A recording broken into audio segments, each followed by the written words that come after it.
Mes frères et sœurs, nous vous saluons dans le précieux nom du Seigneur Jésus-Christ.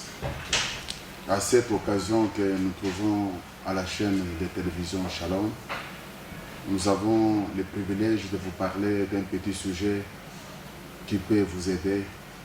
À ce moment, je remercie aussi même tous les journalistes de la chaîne. Et puis, je suis en face de moi avec mon ami pasteur. Et quoique moi, je suis un invité, mais c'est lui qui va beaucoup nous parler. Mon ami pasteur Freddy Ilunga, qui est venu aussi de Kinshasa, des chaînes de Mandré Tabernacle, qui va aussi vous saluer. Parce que nous avons un sujet très important que nous allons parler sur les influences des liens familiaux, vraiment qui bloquent beaucoup de gens. Quoique les gens peuvent être chrétiens et tout ça, mais il y a certaines choses là parfois qui ne se rendent pas compte. Ainsi, nous voulons parler avec vous sur ce sujet. Avant tout, je passe un peu la parole à mon ami, révérend pasteur Freddy. Dieu vous bénisse. Merci pasteur, que Dieu te bénisse. Que Dieu bénisse nos amis qui aiment STV, Shalom Télévision. Nous avons le privilège, par ces moyens, de se présenter chez vous et s'introduire par vos petits écrans. Et Shalom, Shalom, nous sommes très reconnaissants. Et c'est mon ami, le pasteur Marcel Chamba, de Life Tabernacle, précisément ici à Bel-Air, qui nous a donné cette opportunité de partager la parole de l'Éternel avec vous. Merci. Ok, comme le pasteur vient de parler, je suis votre frère, pasteur Joseph Chamba Marcel, pasteur de Life Tabernacle sur l'avenue Begonias, au niveau de Bel-Air Moukala, numéro 29. Alors, mon numéro c'est 09 74 76 55 55. Alors, nous avons cette opportunité de vous parler sur ce sujet. Sans tarder, nous passons vraiment la parole vraiment à notre précieux pasteur. Pasteur, c'est vous qui avez la parole, comme vous êtes notre invité. Okay. Et nous vous donnons vraiment la grâce de nous parler aujourd'hui. Nous pouvons seulement faire des petits bruits, mais vous devez parler quand même beaucoup pour ce moment. Ok, merci, révérend, pour m'accorder la parole ce matin. Et merci aussi à ceux qui feront confiance et qui vont avoir le temps de jeter un coup d'œil pour partager ces grâces. Bon, on nous a donné le thème de partager avec vous sur les liens de sang ou les influences. Nous savons que la manière que Dieu a façonné l'humain, et il a fait l'humain composé de deux parties. L'homme est composé de deux parties. Nous avons la partie invisible qui est l'esprit, et nous avons aussi la partie visible qui est la chair, le corps. Et dans le corps, nous avons les éléments. Nous avons les nerfs, nous avons le sang, nous avons le cœur, nous avons le cerveau. Voilà tout ce qui constitue l'homme. Souvenez-vous de la prophétie des ossements desséchés. Il y a eu les os, il y a eu les nerfs, il y a eu la chair. Voilà tout ce qui compose l'homme. Et de la manière que nous avons en nous le sang qui circule dans nos veines, et c'est par ce sang-là que nous pouvons faire la procréation. Dieu a placé des choses de telle façon que tout ce qui vient de nous, tout ce qui nous influence, se transfère sur ce qui vient de nous comme progéniture, ainsi de suite. Alors, la Bible dit, je bénirai jusqu'à 1000 générations et je maudirai jusqu'à la 4e génération. Vous comprenez que les erreurs que nous, les parents, nous pouvons commettre aujourd'hui, ça a des conséquences, non pas simplement sur nous, mais sur nos enfants, sur les enfants de nos enfants, jusqu'à la 4e génération. Voilà la raison pour laquelle nous nous posons la question. Est-ce qu'il y a-t-il un moyen pour nous de remédier à cet état des choses? Et tout ceci est lié à des alliances. Nous savons que lorsque Dieu avait laissé le peuple d'Israël se retrouver dans la captivité, étant dans cette captivité, selon la prophétie que Dieu avait faite à Abraham, il avait dit, après 400 ans, je viendrai les libérer et les sortir de cette captivité. Et quand le moment est arrivé, Moïse entre en scène, il commence l'exode. Et dans cet exode, c'est là que Dieu va établir l'alliance avec Moïse, tout en concluant en disant à Moïse que si vous observez, voici ce que moi j'accomplirai. Et dans cette alliance, nous voyons que cette alliance était composée de deux éléments. Le premier élément, c'était la bénédiction, et le second, c'était la malédiction. Si vous obéissez à mes commandements, voici les bénédictions qui vont vous suivre et vous accompagner. Si vous désobéissez à mes commandements, voici les malédictions qui vont aussi vous accompagner. Partant de là, c'est ce qui a fait que, au jour d'aujourd'hui, Dieu est en train tout simplement d'affirmer le travail qu'il a déjà réalisé, partant des origines de l'homme physique, étant lié à ses propres lois et à ses propres principes, il était obligé d'exhiber cette alliance à Moïse. Et c'est ce qui fait que jusqu'à nos jours, partons de cette alliance qui est totalement liée à la chair, ça fait que tous les humains sur la terre subissent cette loi-là. Parce que Dieu reste Dieu jusqu'à ce matin. Il est Dieu et ce qu'il a dit et ce qu'il a déclaré demeure. Mais comme il nous aime tellement, il a aussi pourvu le mécanisme de comment sortir et aussi recevoir, trouver la liberté. Je vous invite ensemble avec moi dans le livre de Romains chapitre 7 au verset 14 jusqu'au 23e verset. J'ai lu la parole du Seigneur. Nous savons en effet que la loi est spirituelle, mais moi je suis charnel. Là c'est l'apôtre Paul qui est en train de parler. Vendu au péché, car je ne sais pas ce que je fais. Je ne fais point ce que je veux, et je fais ce que je hais. Or, si je fais ce que je ne veux pas, je reconnais par là que la loi est bonne. Et maintenant, ce n'est plus moi qui l'ai fait, mais c'est le péché qui habite en moi. Ce qui est bon, je le sais, n'habite pas en moi, c'est-à-dire dans ma chair. J'ai la volonté, mais non le pouvoir de faire le bien, car je ne fais pas le bien que je veux, je fais le mal que je ne veux pas. Et si je fais ce que je ne veux pas, ce n'est plus moi qui l'ai fait, c'est le péché qui habite en moi. Je trouve donc en moi cette loi. Quand je veux faire le bien, le mal est attaché à moi, car je prends plaisir à la loi de Dieu selon l'homme intérieur. Mais je vois dans mes membres une autre loi qui lutte contre la loi de mon entendement. Misérable que je suis, qui me délivrera du corps de cette mort? Voyez-vous, l'apôtre Paul étant un appelé de l'Éternel, un grand serviteur de Dieu qui a écrit le Nouveau Testament, un homme oint rempli de l'Esprit, mais il lui était incapable d'échapper à cette loi des liens familiaux. Il a subi, il a crié, il avait besoin d'une délivrance. Il avait besoin d'une restauration. Il en avait marre.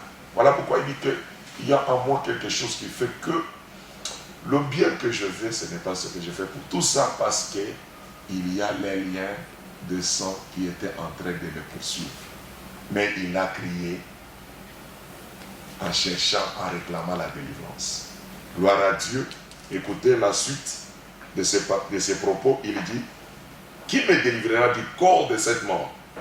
Grâce soit rendue à Dieu par Jésus notre Seigneur. Ainsi donc moi-même, je suis par l'entendement esclave de la loi de Dieu et je suis par la chair esclave de la loi du péché. Il n'y a que Dieu, le Seigneur Jésus-Christ, quand il entre dans votre vie, quand vous l'acceptez, vous le recevez, alors il mettra fin à cette loi de l'hérédité et il changera tout dans ta vie et il te donnera une nouvelle vie parce que il est celui qui accomplit la prophétie de Jérémie. La prophétie disait quoi? J'établirai une nouvelle alliance dans laquelle celui qui pose un acte sera responsable de ses propres actes. Tandis que dans l'ancienne alliance, tu poses l'acte, mais tes enfants vont payer pour cet acte, les enfants de tes enfants, jusqu'à la 4e génération.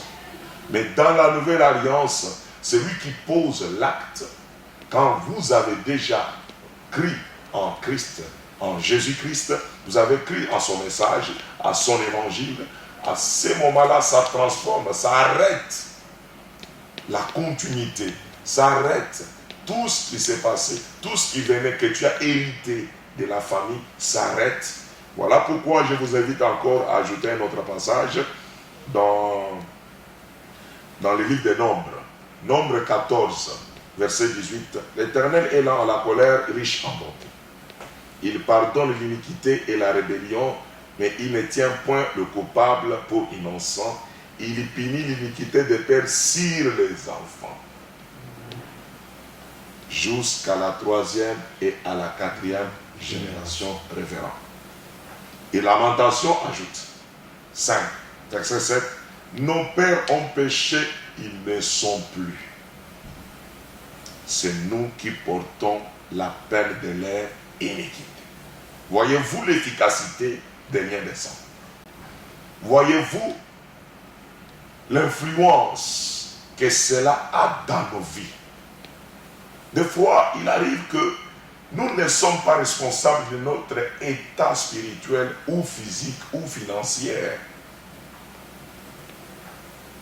Mais à cause des liens de famille, à cause de ce que nos ancêtres ont posé comme acte et des alliances qu'ils ont conclues avec le diable, nous en subissons à cause de cette loi, mes chers frères, mes chers amis, vous qui aimez Est TV et qui aimez cette émission et l'opportunité que le pasteur Marcel nous offre pour partager avec vous. Voyez-vous. Et cela, c'est un problème sérieux dans tous les foyers ici à Lubumbashi et dans toute la République démocratique du Congo et aussi en Afrique et dans le monde entier. C'est un problème sérieux. Regardez vous-même selon ce que la parole de Dieu nous présente. Nous ne sommes pas responsables, nous n'avons conclu aucune alliance, nous n'avons pas signé de pacte, mais nous en subissons à cause de la lignée par laquelle nous ressortons. Ézéchiel dit ceci dans le 18e chapitre, verset 1, il dit, la parole de l'Éternel me fit adresser en ces mots. Pourquoi dites-vous ces proverbes dans les pays d'Israël? Les pères ont mangé les raisins verts et les dents des enfants ont été agacées. Vous comprenez? Vous savez, la Bible parle de l'homme né de la femme. Et tout homme né de la femme, il reçoit les influences par le sang et par l'environnement. Et ce sang se transmet d'un père à un fils. Tout ce qui est dans le sang du père traversera sur le fils.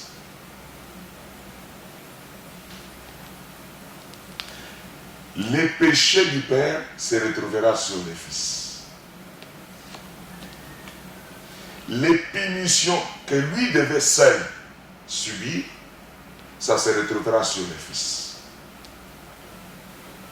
Voilà pourquoi tout fils a la responsabilité de connaître sa lignée et de chercher la face de l'Éternel pour arrêter enfin que ça ne puisse plus continuer Et il y a une possibilité.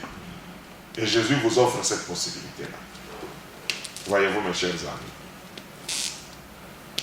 Voilà la raison pour laquelle je vous invite ce matin à sonder ensemble avec nous et voir ce que le Seigneur peut faire dans ta vie et arrêter cette hémorragie qui est comme une gangrène. C'est une gangrène, pas comme une gangrène qui hante toute notre vie. Parce qu'aujourd'hui, vous avez un moyen d'échapper à toutes ces influences des villages, à toutes ces influences des familles. Dans 1 Thessaloniciens chapitre 5, nous savons que l'homme a 3 dimensions. Le corps, l'âme et l'esprit. Selon le langage de l'apôtre Paul. Et nous savons que la source de chacune de ces parties. D'où vient le corps, d'où vient l'esprit et d'où vient l'âme. Et nous savons que l'apôtre Paul, dans Hébreux chapitre 4, à un moment donné, vous remarquerez qu'il définit la parole comme étant une épée à double tranchant, pénétrante, efficace. Seule la parole peut arriver jusqu'à toucher l'âme et l'esprit. Et quand la parole touche l'âme et l'esprit, c'est celle la parole qui peut encore séparer l'âme et l'esprit. Voyez-vous, la seule solution pour arriver à déloger, à donc déraciner, à nettoyer et à purifier, c'est lorsque vous ouvrez votre vie et votre cœur à la parole, vous laissez cette parole pénétrer votre âme et cela fera de sorte que votre vie soit tout à fait différente et vous trouverez une nouvelle vie et un espoir. Voyez-vous, mes chers amis, c'est la raison pour laquelle j'aimerais encore vous inviter, parce que nous devons beaucoup lire la parole de Dieu. Dans le livre de Deutéronome, chapitre 30, verset 15, la Bible dit, vous, vois, je mets aujourd'hui devant toi la vie et les biens, la mort et les mal. Chers téléspectateurs, chers amis chrétiens, dans la vie de Lubumbashi, vous êtes comme Adam. Ce matin ou ce soir, ça dépend de à laquelle vous nous suivrez, devant la même responsabilité. Et quelle est votre responsabilité? C'est de faire un choix. Que voudriez-vous? Demeurer esclave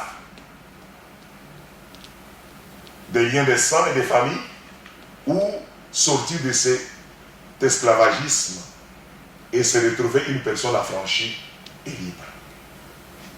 Voilà pourquoi Dieu dit qu'il place devant toi le bien et le mal. Mais ce n'est pas Dieu qui fera le choix, mais c'est toi seul devant cet partage que tu prendras la décision de choisir ce que tu voudras devenir dans le futur.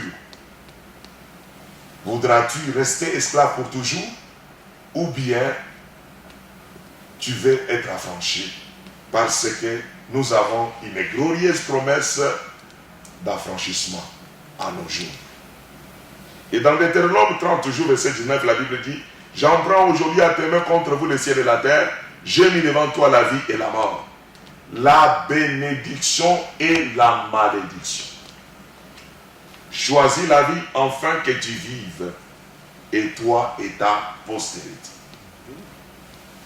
Voilà pourquoi c'est un choix, comme nous venons d'exposer, qu'il y a pour tout être humain né de la femme, il a des influences, il est influencé naturellement par les liens des sangs. Et ces liens ont un impact direct dans notre vie. Et un impact, si vous ne croyez pas, vous ne recevez pas la bonne nouvelle, l'évangile de Christ, il n'y a pas d'espoir pour vous, vous demeurerez esclave du comportement des familles. C'est ce qui fait qu'il y a des familles qui ont un certain comportement. Prenons par exemple le cas d'Abraham. Abraham était menteur. Vous remarquerez que son fils a menti dans les mêmes circonstances. Vous remarquerez que le petit-fils a aussi menti. C'était une famille caractérisée par les liens de sang, le mensonge. Abraham a épousé une femme stérile. Vous remarquerez que quand Isaac vient, indépendamment de sa volonté, Isaac choisit. On choisit pour lui la femme Rebecca. Rebecca était stérile. Le même cas, nous le constatons et nous l'observons jusque chez Jacob. Quand Jacob arrive aussi, vous connaissez l'histoire, que pourquoi il arrive que les mêmes impacts sont en train de suivre cette famille, cette lignée-là, parce que la loi qui contrôle les liens de sang est forte. Personne ne peut en échapper. Si ce n'est que la parole, quand vous l'acceptez dans votre vie, quand vous le croyez de tout votre cœur, alors toute la lignée change complètement et sûrement. Je vais encore relever un autre élément. Vous remarquerez que la faiblesse de la lignée d'Abraham, c'était d'aimer les femmes belles. Sans que le parent, le père Abraham, transmette cela dans ses enfants, mais automatiquement, nous constatons que Isaac avait une femme de belle figure. Jacob a aimé Rachel parce qu'elle était belle de figure. Et cela est allé jusqu'à David qui a commis des dégâts terribles. Voyez-vous, mes amis. Donc, il n'y a que la bonne nouvelle, la nouvelle alliance qui peut tout changer. Changer la direction, changer tout dans ta vie. Et cette nouvelle alliance qui est l'animateur, c'est le Seigneur Jésus-Christ lui-même. Quand il entre dans son ministère, il annonce, il amène l'espoir à l'humanité. Il nous invite à venir et s'accorder avec cette nouvelle alliance et signer les accords avec cette nouvelle alliance. C'est pourquoi nous vous invitons à signer l'alliance avec Jésus-Christ. Vous verrez que progressivement, tous les liens de famille vont tomber et vous trouverez de l'espoir. Nous savons que même le prophète William Branham a dit, les gens pensent que ça ne se transmet pas de génération en génération. Il dit, mais il se trompe.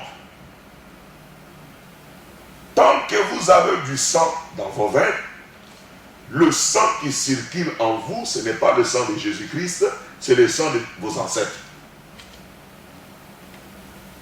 Tant que vous venez d'une certaine famille, ces liens vont vous accompagner toute la vie, à condition que vous puissiez accepter de choisir Christ. Et accepter Christ. Et croire Christ comme votre sauveur personnel. C'est en ce moment-là qu'il y aura la régénération dont l'apôtre Pierre nous a dit. Nous sommes régénérés. Vous voyez, dans le mot régénération, nous avons le gène. Parce que toutes les informations familiales, des liens de sang, se confirment dans le gène.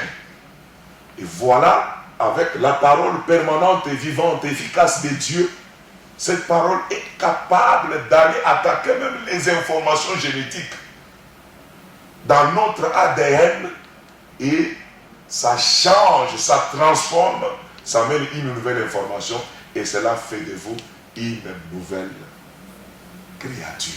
Voilà pourquoi Jésus, lorsqu'il vient, la première des choses qu'il commence à enseigner à Nicodème, il dit, si tu ne nais pas de nouveau, tu n'es pas digne d'entrer dans le royaume de Dieu. Parce que Jésus savait qu'avec l'ancienne création, avec nos lignées, nos liens de sang et notre lignée ancestrale ou générationnelle, il n'y a pas d'espoir. Il n'y a rien à exhiber à la face du monde. il n'y a aucune famille qui est propre. Je peux citer, vous pouvez me citer n'importe quelle famille du monde, sont sous l'influence des liens de sang. Sont sous l'influence des liens de sang. Mais quand Jésus vient, il nous apporte l'espoir. Voilà pourquoi Jésus dit à Nicodème, si tu ne nais pas de nouveau, tu ne peux jamais être digne d'entrer dans mon royaume. Si tu ne nais pas de nouveau, tu ne peux voir le royaume.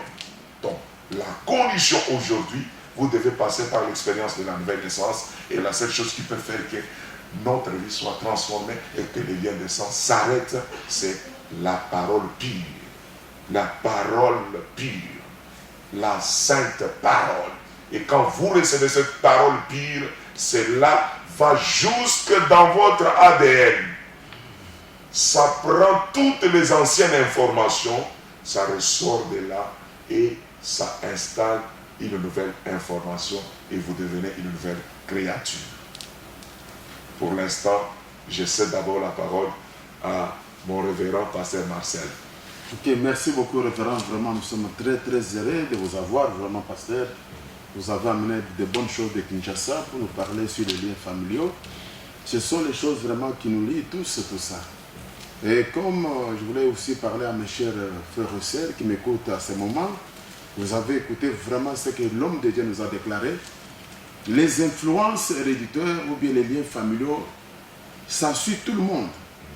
Comme le pasteur venait d'expliquer, vous avez vu que Abraham, il était un grand menteur. Il a menti chez Abimelech que ma femme, Sarah, et Sarah, ce n'est pas ma femme, c'est ma soeur. Voilà le mensonge d'Abraham. Ce mensonge d'Abraham, un jour aussi, comme le pasteur venait aussi de l'expliquer, Isaac se retrouve dans le même royaume, chez Abimelech aussi. On avait envie encore sa femme. Isaac aussi a menti. L'esprit qui était dans son père était transmis chez Isaac.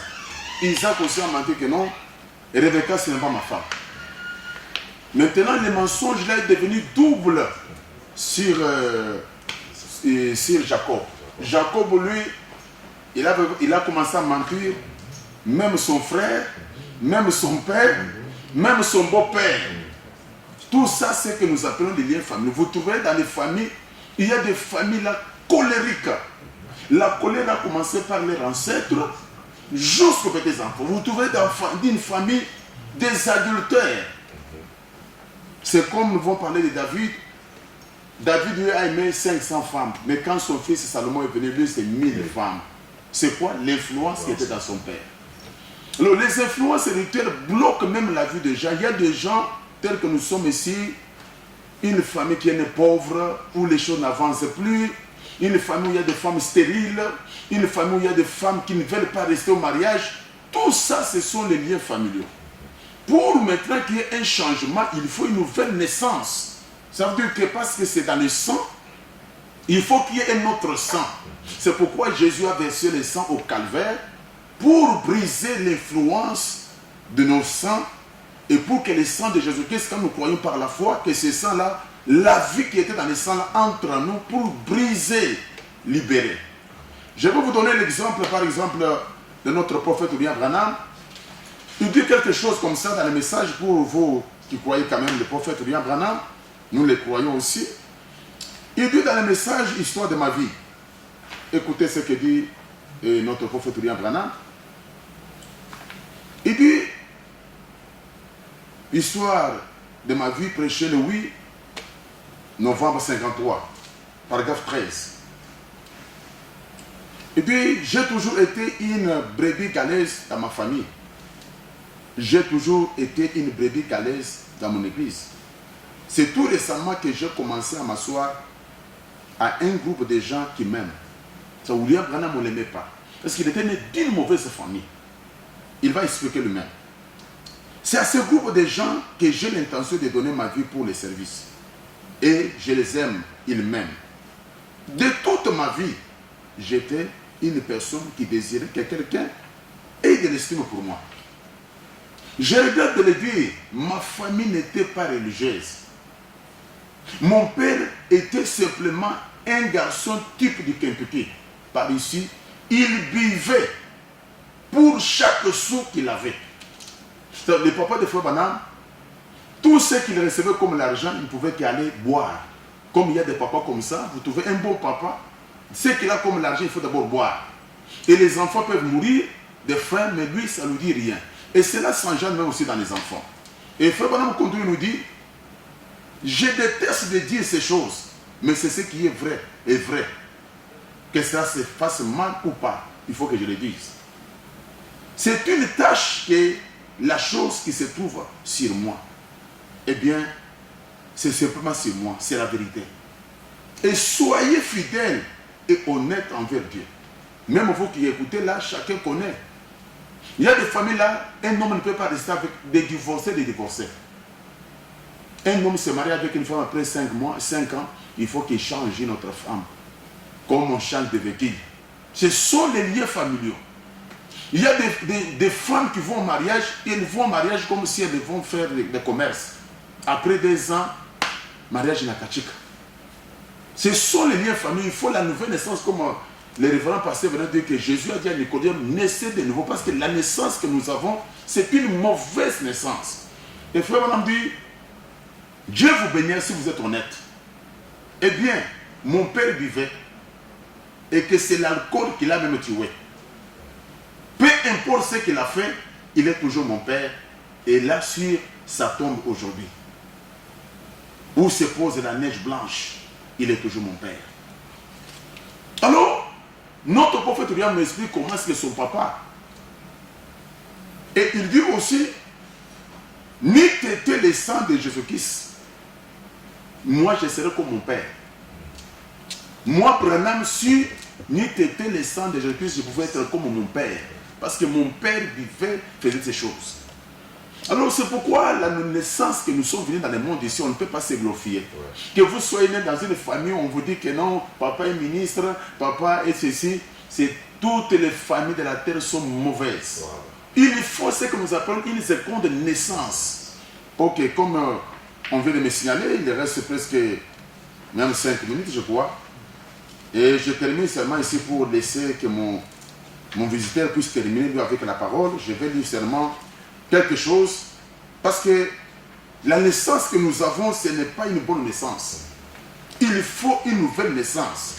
Quelque chose qui peut changer la vie de quelqu'un. C'est la chose là que nous cherchons, parce que quand quelqu'un est né d'un homme, d'une femme, il n'y a rien de bon. Il n'y a rien de bon. Et notre prophète William Branham dit dans le message question-réponse sur les Hébreux, il dit, prêcher le 16 octobre 57. Je crois que dans 2 minutes, je vais terminer et puis, ok. Il dit, ceci, que vous êtes venu au monde, vous êtes venu d'une façon naturelle, et vous êtes, tout votre être est noir, sale, damné, maudit, se dirigeant vers l'enfer. Un homme, peu importe combien il est né, il est toujours candidat à l'enfer. Alors, quand on parvient à naître de nouveau, c'est là que les liens là sont brisés. Il y a une nouvelle vie qui entre. Alors, mes frères et sœurs, nous voulons vous annoncer cela et prochainement nous allons continuer et nous remettons même 1 minute au révérend pasteur pour qu'il puisse clôturer. Et vraiment, nous vous aimons tous et nous viendrons prochainement encore pour continuer vraiment ce sujet. Vous qui nous avez écoutés dans ces quelques temps qui nous a été accordé par STV, nous voulons tout simplement vous dire avec insistance, haïssez votre ancienne vie. Cherchez la face de l'Éternel. Cherchez à recevoir la pure parole. Et c'est cette pure parole qui arrêtera les liens de sang dans votre vie. Et dans cette nouvelle alliance que Christ nous propose, on ne punira pas un enfant à cause des liens ou des erreurs de son père. Chaque personne est responsable de ses propres fautes. Voilà pourquoi il est avantageux d'aimer et d'accepter Christ et il changera toute votre vie. Que l'Éternel vous bénisse et qu'il change votre vie. Amen. Merci beaucoup, révérend, vraiment pour votre intervention. Nous nous sentons bénis, nous sommes bénis. Je crois que vous, le téléspectateur, vous avez aussi apprécié. Quand vous aurez des questions, vous allez nous envoyer. Merci. Merci, pasteur.